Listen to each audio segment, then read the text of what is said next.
Everyone, welcome back to my channel. तो इस video में पढ़ने वाले हैं बीकॉम के फोर्थ सेमेस्टर की बुक एशियन इंडियन कॉमर्स का chapter number 5 that is make in India.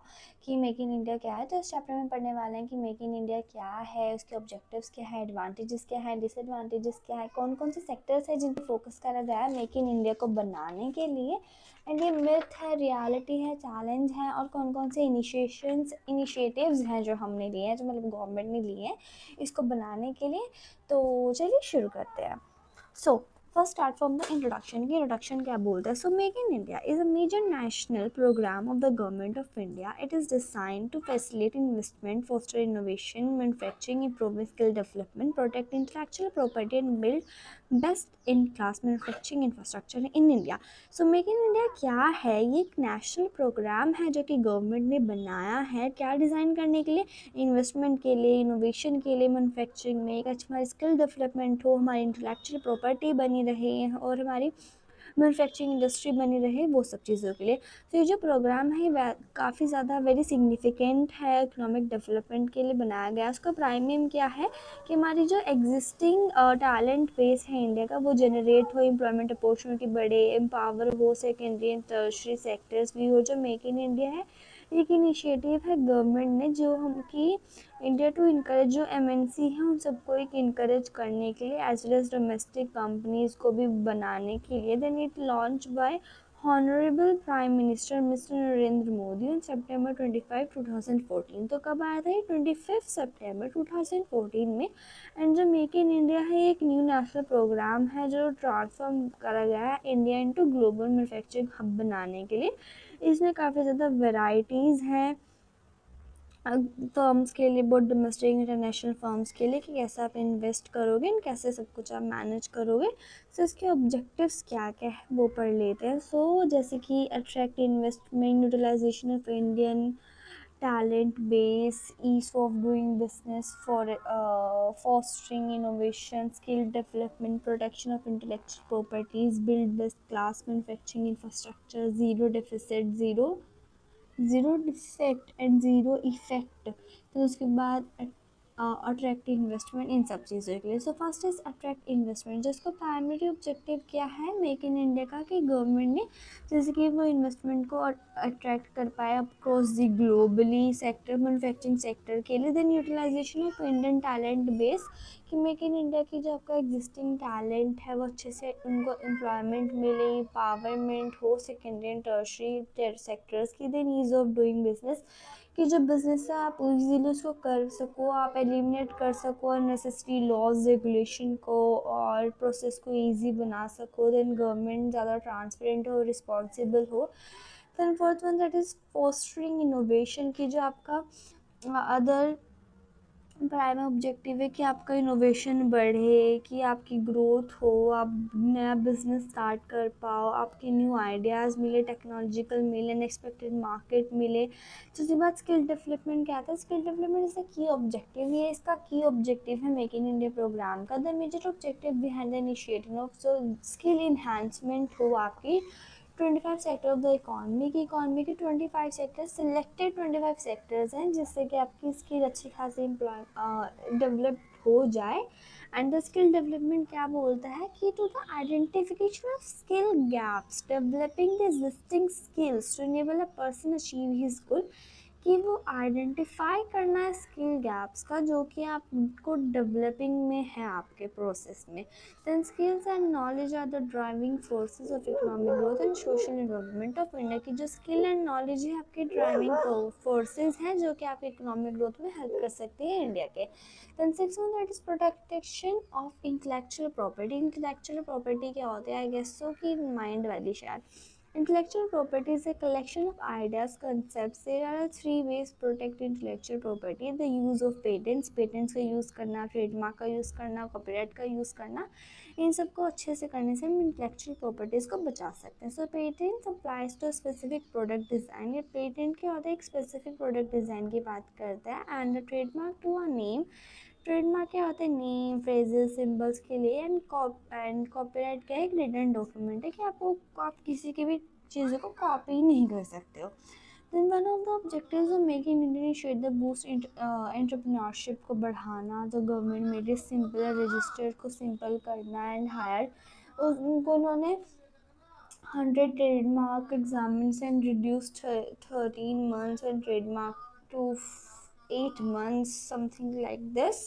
तो उसके बाद build best class of manufacturing infrastructure की एकदम फर्स्ट क्लास इंफ्रास्ट्रक्चर हमारा the vision initiate the making एक मैन्युफैक्चरिंग हब बनाना, उनको होप्स देना कैपिटल टेक्नोलॉजी को लेके। देन उसके बाद zero defect zero effect, zero defect zero effect slogan जो है वो प्राइम मिनिस्टर ने बनाया है in sense of make in India initiative, जैसे कि वो इनिशिएटिव हो एडवांस हो, देन मटेरियल टेक्नोलॉजी ये सब मिले, प्रोडक्शन के लिए हमें गाइड मिले इन सब चीज़ों के लिए। देन उसके बाद advantages of make in India initiatives की, इसके क्या क्या एडवांटेजेस हैं। So new job opportunity, the basic advantages क्या है मेक इन इंडिया का कि हमें न्यू जॉब के ऑफर मिले, पर्टिकुलरली जो यंगर जनरेशन है कंट्री की उनको न्यू एम्प्लॉयमेंट मिले, टेलीकम्युनिकेशन, फार्मास्यूटिकल्स, टूरिज्म में। Then improvement in areas, make in India ने कुछ स्पेसिफिक फैक्टर्स हैं, it attracts labour markets other people. Then उनकी फाइनेंशियल स्टेटस को अच्छे से इन्हांसमेंट मिले। देन इंक्रीज जीडीपी, हमारा ग्रोस डोमेस्टिक प्राइस इंक्रीज हुआ है मेक इन इंडिया। देखो जो जीडीपी वाला कॉन्सेप्ट है ना वो मेरा फेवरेट कॉन्सेप्ट है, रियल जीडीपी एंड हमारा रियल जीडीपी और एक और जीडीपी होता है नॉमिनल एंड रियल एमईवी। तो मतलब वो मतलब देखो जब भी जीडीपी काउंट होता है ना तो वो डॉक्यूमेंट्स में तो ऐसा आता है कि हमारा वैसे जीडीपी बहुत इंक्रीज होता है मनी में, बट इन रियलिटी वैसा नहीं होता है। मतलब वैसे पॉजिट होता है, 12th में चैप था, अगर मे बी ये आया तो हम इसको दोबारा अच्छे से पढ़ेंगे, ठीक है। उसके बाद strengthening the value of rupee की make in India initiative will attract more foreign direct investment, ज़्यादा एफडीआई अट्रैक्ट करना। देन उसके बाद प्रमोशन ऑफ लोकल ब्रांड्स की, जो लोकल ब्रांड्स इनिशिएट करना, शिफ्ट हो जाना imported brands to native brands. Then India fascinated international brands क्या हैं, उन ज़्यादा अटेंशन ना, they do not pay attention to local brands, it brings some more domestic manufacturers, क्योंकि जितने हमारे ज़्यादा जो इंडियंस हैं वो ज़्यादा फैशनेट होते हैं इंटरनेशनल ब्रांड्स को लेके, ज़्यादा अटेंशन नहीं देते अपने लोकल ब्रांड्स को देके, तो ये अपना जो डोमेस्टिक इन मैनुफैक्चरर्स है वो ज़्यादा मतलब डिस्करेज हो रहे हैं। सो जो लोकल प्रोडक्ट्स है उनको भी रिकग्निशन मिले। देन उसके बाद टेक्नोलॉजिकल एडवांसमेंट जो था परमिट करता था, यूटिलाइज करता था मॉडल टेक्नोलॉजी के, और जैसे कि इंडियन के पास ज़्यादा लेटेस्ट टेक्नोलॉजी है। Then simplification of business, then उसके बाद बिज़नेस को इनिशिएट करना, उन्होंने रिस्ट्रिक्शंस को हटा दिया। Then creative ideas from young generation, उनको यंग जनरेशन को मोटिवेट करा है, उनको इनकरेज करा है अपने न्यू आइडियाज़ देने के लिए। Then development in rural India, वो ये नहीं है कि अर्बन को ही अच्छे से बना रहे हैं रूरल को इग्नोर कर रहे हैं, बट ऐसा नहीं है, रूरल के लिए भी काफ़ी ज़्यादा भी चीज़ें कर रहे हैं।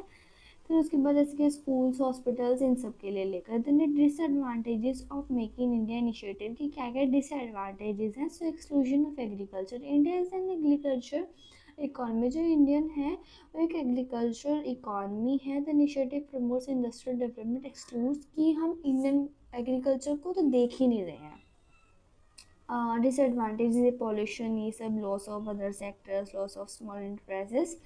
देन एक्सप्लोटेशन ऑफ रिसोर्सेज, जो नेचुरल रिसोर्सेज है वो काफ़ी ज़्यादा लिमिटेड है और डिमांड उनकी अनलिमिटेड है, तो वे भी काफ़ी ज़्यादा एक्सप्लोइट हो रही हैं। Then loss to small scale entrepreneurs, this initiative attracts other countries to make investment, establish manufacturing units that attract local people toward them. It bring heavy loss, तो जो कि हैवी लॉस स्मॉल वाले हैं वो तो लॉस में ही जा रहे हैं बेचारे। Then the loss of cultivated land, the initiative focus on establish production unit one country, this unit can establish at any place, sometimes it also establish on this land which are utilise cultivation. The campaign this will destroy the value of cultivated land, जो हमारी cultivated land है वो भी काफ़ी ज़्यादा destroy हो रही है। The loss of other sectors, जो कि service sector, industrial sector, there are three sectors, एक primary sector, secondary sector, industrial sectors and service sector. Make in India जो था वो ज़्यादा इंडस्ट्रियल सेक्टर को एम्फेसिस कर रहे हैं, उन्होंने बाकी सेक्टर्स को तो इग्नोर ही कर दिया। Then pollution, the pollution index level will seriously increase after make in India, कि जो पोल्यूशन है वो भी काफ़ी ज़्यादा इंक्रीज हो रहा है जब से हमारा ये आया है। तो उसके बाद next is sectors in focus of make in India initiative. कौन कौन से सेक्टर्स जैसे automobiles, automobile components, aviation, biotechnology, chemicals, constructed, defence, manufacturing, electrical machinery, electronic system, food processing, information technology, leather, media and entertainment, wellness, tourism and hospitality, thermal power, textile and garments, space, roadways and highways, railways, power sector, ports, pharmaceuticals, oil and gases and mining। ये सब sectors हैं जो कि हमने focus करे हैं। And उसके बाद automobile, so automobile industry is one of the prime movers of manufacturing, एकदम प्राइम है इनमें इसका कि हमारे जो एक्सपोर्ट्स हों वो 5 टाइम्स ज़्यादा बिकें। It aims to make in 3 automatic industry में आए। एंड यहाँ पे हमारा ओवरऑल आउटपुट कितना आ गया है 35 to 40%। Then global automobile industries are established in manufacturing। then next is the automobile components. Automobile components corporations like Toyota, Kia, Volkswagen, Hyundai, Suzuki, MG have established manufacturing plants in India। इन सबके plants India में आ गए हैं जिससे कि वो अच्छे से cell कर पाएँ। तो उसके बाद एविएशन, एविएशन एक्टिविटी है is the activity surrounding mechanical flights, flights and aircraft industry है जो कि ministry of civil aviation has received bids उनको 43 आउट ऑफ 50 एयरपोर्ट्स इंडिया में विच वर प्लान टू रिवीड, जिनको बनाने के लिए शुरू करा है, जैसे कि वो उनकी मेंटेनेंस, रिपेयर और सब कुछ मतलब कि एयर वाले से रिलेटेड है। Then biotechnology, make in India facilitate cell, मतलब Indian facilitation cell biotechnology has been set up, उसको सेटअप करा है industry research assistance council to provide जैसे कि सपोर्ट मिले इन्वेस्टर्स को। एंड उसके बाद next is chemical. So the chemical industry in India offers several building raw material for industries including textile, paper points, soaps, detergent, pharmaceuticals, agrochemicals, ये सब चीज़ें। In terms of volume of output Indian chemical industry is third largest. अगर हम chemicals की बात करें तो third largest manufacturer है हमारा एशिया का, एंड 6th लार्जेस्ट है वर्ल्ड का। तो उसके बाद construction, the construction sector accounts has been the second highest inflow, जिससे सेकेंड हाइस्ट इनफ्लो आ रहा है। तो उसके बाद 35 million people, 50% of the demand for constructive activity come from infrastructure, कि हमारा इंफ्रास्ट्रक्चर अच्छे से बढ़ रहा है। देन उसके बाद इकोनॉमिक ग्रोथ अच्छे से हो रही है। देन डिफेंस मैन्युफैक्चरिंग, डिफेंस में हमारा इंस्टलाइजिंग, streamlining, simplifying defense and make in India. It promote indigenous design, development, manufacturing of defense equipment, platforms of system, इन सबको encourage करना। then electrical machinery sector and primarily to power sector, power sector कैसा है हमारा। Then उसके बाद electronic system कैसा है, major initiative government India making digital India, supportive policies बनाना। देन उसके बाद the domestic demand of for electronic product increasing day by day. Then उसके बाद टेलीकॉम, ऑटोमेट, ये सब चीज़ें। Then food processing sector, sunrise sector, एक सनराइज सेक्टर है जो कि इंडिया का ग्रोथ के लिए, इसमें ज़्यादा linkage synergies between industry, agriculture, food processing sector, fruit, vegetables, meat, poultry, milk, ये सब चीज़ें। तो उसके बाद इंफॉर्मेशन टेक्नोलॉजी मतलब IT, द गवर्नमेंट जो MNC है वो सब कुछ आ रही है जिससे कि हमारा IT को ज़्यादा स्ट्रेंथ मिले, हाई क्वालिटी की सब कुछ चीज़ें मिले। तो उसके बाद 55% है टोटल ग्लोबल आउटसोर्सिंग का इंडिया के पास। And leather is the industrial employment focus industry है। इंडिया सेकेंड लार्जेस्ट प्रोड्यूसर है फुटवेयर का, second largest exporter of leather garments का, 5th largest exporter leather goods का। मतलब देख रहे हैं हमारे यहाँ पे लेदर कितना ही ज़्यादा बन रहा है कि इतनी ज़्यादा ब्रांड पोजीशंस को कवर करके रखता है। देन लेदर इंडस्ट्री इंडिया में बहुत ज़्यादा इंपॉर्टेंट प्लेस करती है। देन स्किल ट्रेन लेबर है। तो इसके बाद media and entertainment industry in India sunrise sector है।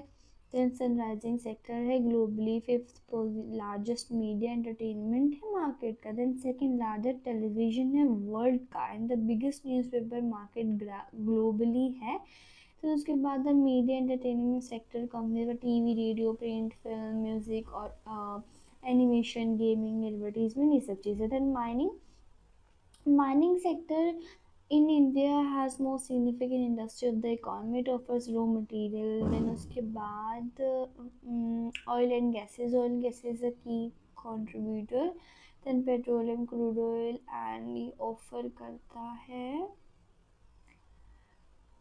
ट्रीमेडियस अपॉर्चुनिटीज इन्वेस्टमेंट के लिए। देन उसके बाद pharmaceuticals the India contribute second largest share है फार्मास्यूटिकल्स का एंड बायोटेक वर्ल्ड का। The pharmaceutical supply 50% of globally demand है वैक्सीन की। तो उसके बाद जो ड्रग भी है ओवर 200 कंट्रीज को सपोर्ट करना। देन पोर्ट्स हैं, according to ministry of shipping around 95% of India's trading volume by through हमारी मेरीटाइम मरीन ट्रांसपोर्ट से होती है। देन उसके बाद 100% FDI भी है इसमें। देन उसके बाद India is the 16th largest maritime country of the world है। फिर उसके बाद power sector. Then power is one of the most critical component है इंफ्रास्ट्रक्चर का, क्रूशियल इकोनॉमिक डेवलपमेंट वेलफेयर के लिए। फिर उसके बाद सोर्सेज ऑफ पावर जनरेशन क्या क्या है sourceable such as coal, lignite, natural gases, oil, hydro, nuclear power to variable non conventional sources like wind, solar, agriculture, domestic, सब चीज़ें। Then railways. Indian railways is among the largest rail network है world का। It recognise one of the largest railway system है हमारा, single management. The railway network is also long distance के लिए होता है। देन उसके बाद फोकस्ड है इन्वेस्टिंग रेलवेज FDI लाना।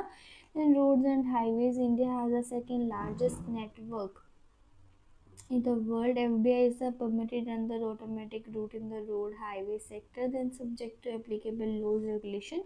Road transport gradually increase over the years. Then 95% of passenger traffic the countries. Then उसके बाद space देखा, ये वही 25 सेक्टर्स है, सिलेक्टेड सेक्टर जो भी हमने पढ़े हैं, जब भी हमने पीछे पढ़े थे।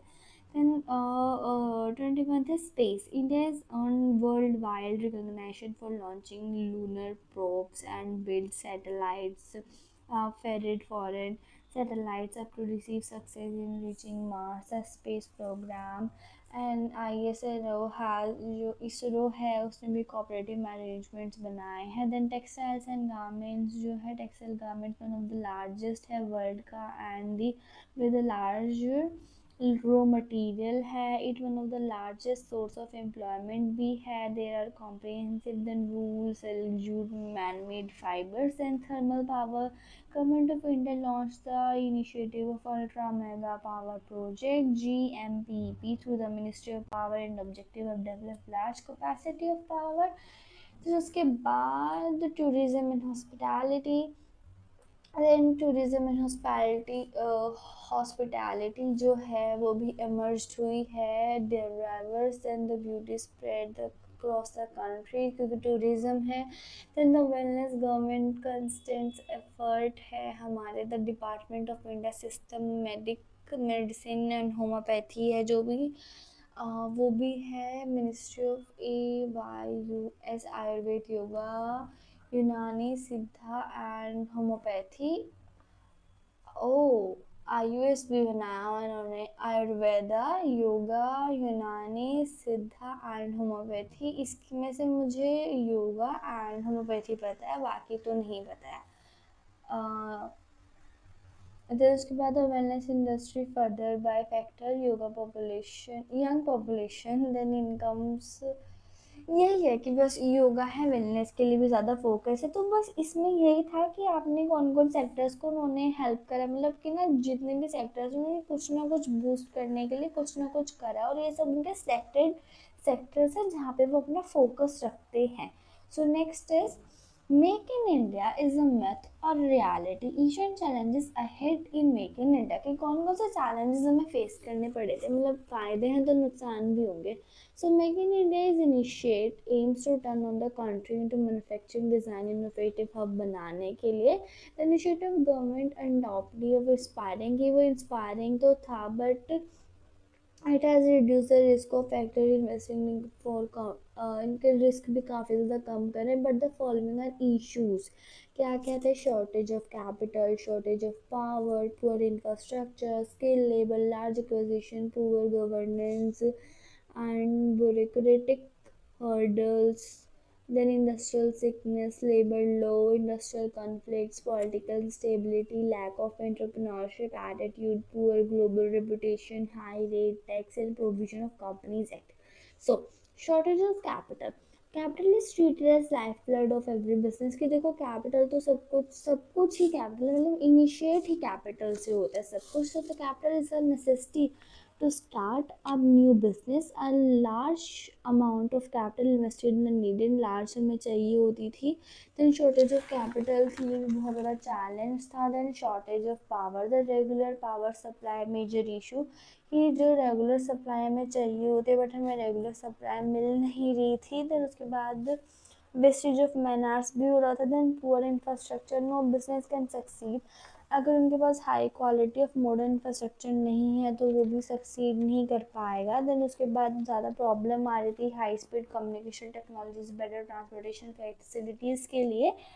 तो उसके बाद नेक्स्ट है skilled labour, the shortage of skilled labour, हमें मिल ही नहीं रहे थे, चैलेंजेस आ रहे थे लेबर्स ढूंढने में, स्किल्ड रिसोर्सेज ढूंढने में।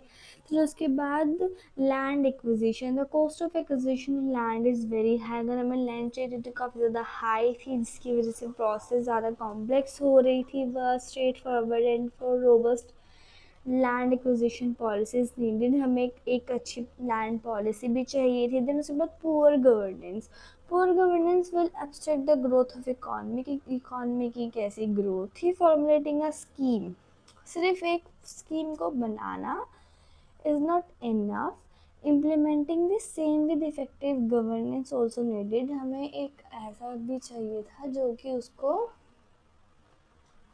चला पाए कैंपेन को। देन उसके बाद गुड गवर्नेंस की चाहिए ज़रूरत थी। देन उसके बाद bureaucratic hurdles, so the entrepreneurs have to face excessive formalities, उनको पेपर्स वगैरह भी सब कुछ करने पड़ते थे, काफ़ी ज़्यादा टफ हो जाता था। देन उसके बाद industrial sickness, one of the adverse eighth one, that is industrial sickness, one of the adverse cooperative private sector of the India is the growing incidence of sickness, कि यहाँ पे sickness आ रही थी, पोजीशन मिल ही नहीं रही थी, बैंक लोन वगैरह, wages वगैरह। फिर उसके बाद sick units are not in position to pay wages, मतलब वेजेस नहीं दे पा रहे थे, बैंक लोन नहीं ले पा रहे थे। Then labour loss, the labour law से बहुत ज़्यादा चैलेंजेस थे, वो भी अच्छे से नहीं हो पा रहे थे। इंडस्ट्रियल कॉन्फ्लिक्ट्स, हमारे कॉन्फ्लिक्ट्स इतने ज़्यादा हो रहे थे, स्ट्राइक्स हो रही थी, लुकआउट्स हो रहे थे, कॉमन फीचर्स हो गए थे, तो काफ़ी ज़्यादा प्रोडक्शन और प्रॉफिटेबिलिटी को इफेक्ट करा था। देन उसके बाद पॉलिटिकल इंस्टेबिलिटी, जो पॉलिटिकल इंस्टेबिलिटी वो भी अच्छे से नहीं हो पा रही थी, गवर्नमेंट पॉलिसीज काफ़ी ज़्यादा प्रॉब्लम्स दे रही थी। Then lack of entrepreneurship attitude, हमें एंटरप्रेन्योरशिप का एटीट्यूड अच्छे से नहीं मिल पा रहा था। They hesitate to invest in business venture, वे हेजिटेट करते थे कि हम क्यों इन्वेस्ट करें इस बिजनेस में। तो उसके बाद पुअर ग्लोबल रेपुटेशन, हमारी ग्लोबल रेपुटेशन भी इतनी अच्छी नहीं थी कि मार्केट में हम अच्छे से ला पाएँ। Then due to inferior quality, old technology, unfair trade practices, ये सब चीज़ों की वजह से। then high rate taxes, the problem of tax on multiple tax evasion भी था। then provision of companies act, the provision of companies act 2000 very very rigid था। तो उसके बाद डिप्लेशन ऑफ नेचुरल रिसोर्सेज, जो रिसोर्सेज थे वो भी ज़्यादा एक्सप्लॉइट हो रही थी। So then the major initiative under make in India campaign, की कौन कौन से हमारे मेजर इनिशिएटिव्स हैं जो हमने चलाए, लाइक अभी प्रीवियस पॉइंट बताए कौन कौन सेक्टर्स में उन्होंने फोकस करा था, अब पढ़ते कौन कौन से इनिशिएटिव्स उन्होंने मेक इन इंडिया में चलाए हुए थे कैंपेन में। सो इन्वेस्टमेंट फैसिलिटेशन सेल क्या था, ई बिग पोर्टल क्या था, बिजनेस क्वारीज पोर्टल क्या था, प्रोटेक्टिंग माइनॉरिटी इन्वेस्टर्स क्या था, कैंपेन अमेंडमेंट्स क्या थे 2015 के, then easing policies, laws, defence sector, permits and licence, interacting with users and visitors, skills in the digital India, startup India, ease of doing business, improve physical infrastructure, prime minister Jan Dhan Yojana, smart cities, AMRUT, स्वच्छ भारत अभियान and अग्नि sir Sagarmala Sagarmala जो भी है वो था। Then उसके बाद first is investment facilitation cell. The government has established investor facilitation cell. It will act as the first reference point of guiding for investments on respect of regulatory and policy issues. कि यहाँ पे आपको बताते थे कि regulatory क्या है, policies issues क्या है, investment facility also have the for investor to get regulatory clearance, कि आपको क्लियरेंस मिल जाते थे यहाँ से कि कैसे इन्वेस्ट करना है। फिर उसके बाद next is e-biz portal. So all central government service are being linked with, कि जितने भी सेंट्रल सर्विसेज थे वो ऑनलाइन सभी चीज़ से लिंक्ड होते थे, जो स्टेट गवर्नमेंट थी वो भी सजेस्टेड ले सकती थी। देन उसके बाद क्लियरेंस लेने के लिए, देन उसके बाद बिजनेस क्वायरीज पोर्टल, जो ये था dedicated cell has been establish करा गया था, न्यूली क्रिएटेड वेब पोर्टल था जो कि आपको विल बी आंसर, जो कि आंसर कर देते विद इन 72 आवर्स में। Then protecting ministry invested in case of prejudicial related part transaction, greater disclosure conflicts के लिए चाहिए था, यहाँ पे आपकी रेमेडीज भी अवेलेबल थी। देन उसके बाद कंपनीज अमेंडमेंट 2015, तो कंपनीज अमेंडमेंट आया था, बेस पास एंड रिमूव जितनी भी आपकी रिक्वायरमेंट्स थी, मिनिमम पेड अप कैपिटल की, कॉमन सील की, इन सबको एलिमिनेट करने के लिए, इन सबको मैनेज करने के लिए। देन उसके बाद easing policies and law, for the first time जो सेक्टर्स थे रेलवे, इंश्योरेंस, डिफेंस, मेडिकल के, इन सबको भी ओपन एंड कर दिया था FDI के लिए। Then defence sector, the maximum limit of FDI भी डिफेंस में बढ़ा दी थी 49% से। देन परमिट्स एंड लाइसेंस, जो परमिट्स एंड लाइसेंस थे वो भी उनको रिलीज रिलेटेड जो प्रॉब्लम थी सॉल्व कर दी थी। Then reforms are being undertaken like property registration, payment of taxes, getting power concessions, इन सब के लिए भी उन्होंने हेल्प कर दी थी। देन उसके बाद interacting with users and visitors, initiative had been taken, visitors के मिलना, जोग्राफिकल चीज़ें देखना, लोकेशंस देखना, रियल टाइम बिहेवियर, ये सब चीज़ें चेक करना। Then 10th that is skill India, multi skill development programme initiate करा गया था, मिशन फॉर जॉब क्रिएशन के लिए, एंटरप्रेन्योरशिप के लिए, सोशो इकोनॉमिक क्लास के लिए, इंटरनेशनली इक्वलेंट करने के लिए। देन उसके बाद digital India, initiative of government of India ensure that government services are made to every citizen, कि हर सिटीजन को मिले इलेक्ट्रॉनिकली, ऑनलाइन इंफ्रास्ट्रक्चर बना रहे। Then startup India, an action plan to aim promoting, एक बैंक फाइनेंसिंग देना startup ventures के लिए, मतलब ये तो बहुत ही ज़्यादा फेमस है स्टार्टअप, मतलब स्टार्टअप करने के लिए गवर्नमेंट हेल्प करती है आपकी, वो था ये। देन उसके बाद ease of doing business, the government has been taken step to improve ease of doing business, rank में इंडिया 77 प्लेस पे है ease of doing business index में 2019 की, जिसकी हाईएस्ट रैंक है साउथ एशिया में इंडेक्स की। तो उसके बाद इम्प्रूव फिजिकल इंफ्रास्ट्रक्चर, तो गवर्नमेंट थी उन्होंने फिजिकल इंफ्रास्ट्रक्चर बढ़ाया था through the PPP mode of investment. And then ports and airports have been increased, जो कि पोर्ट्स एंड एयरपोर्ट्स बने गए थे। देन उसके बाद प्रधानमंत्री जनधन योजना, द प्राइम मिनिस्टर की जो योजना थी, इसे फाइनेंशियल असेस करते थे सबको। फिर उसके बाद smart cities, the main aim of smart cities बनाने के लिए। देन उसके बाद AMERUT, the Atul mission of education and urban transmission, it aims to build a basic public amenities बनाना 500 सिटीज़ की इंडिया से, जैसे कि इंक्लूसिवली एंड लिवेबल। देन स्वच्छ भारत अभियान, it is the mission of making India more clean and साफ सुथरा बनाने के लिए। देन सगर माला पता नहीं क्या ही है ये था स्कीम जो कि develop parts in developing ports, अच्छा पोर्ट्स को सागर माला होगा ये, पोर्ट्स वगैरह को बनाने के डेवलपमेंट कंट्री के लिए। Then Agni stand for acceleration growth of new India's innovation, it was launch to push the innovation ecosystem के बनाने के लिए, जैसे कि लोगों को कनेक्ट कर पाए, कमर्शलाइज कर पाए। सो या that's why chapter number 5 that is make in India. I hope ये आपको समझ में आया होगा, और ये थोड़ा ईजी भी चैप्टर है और ये बहुत इंपॉर्टेंट लग रहा है मुझे, तो एक अच्छे से करके जाना। So thank you for watching this video. Subscribe. Hope you like this video. Until the next video, take care.